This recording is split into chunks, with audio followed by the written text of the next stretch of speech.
Hey folks, it's Lauren. I wanted to tell you about a challenge that I've issued to myself. My goal is to create a social media presence. So in order to do that, you need to post on social media, right?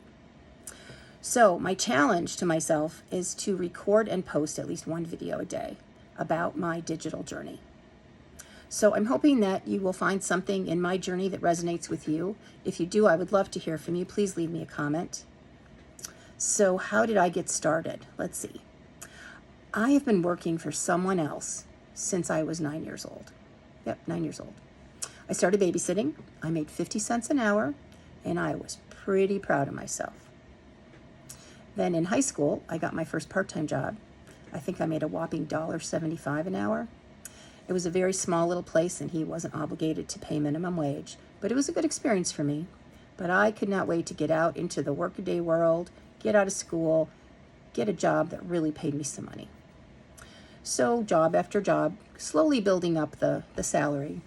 And fast forward 40 plus years later, and I am retired.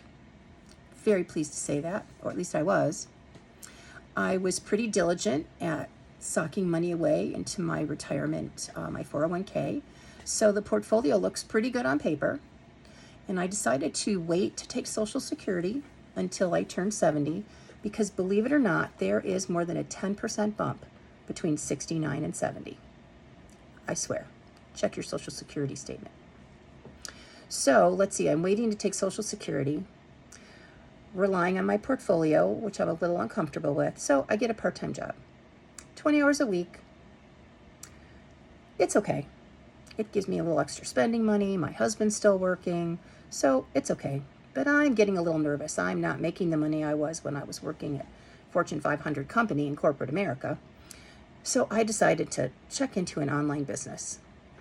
Thus begins my digital journey. Come back tomorrow for day 2. Thanks.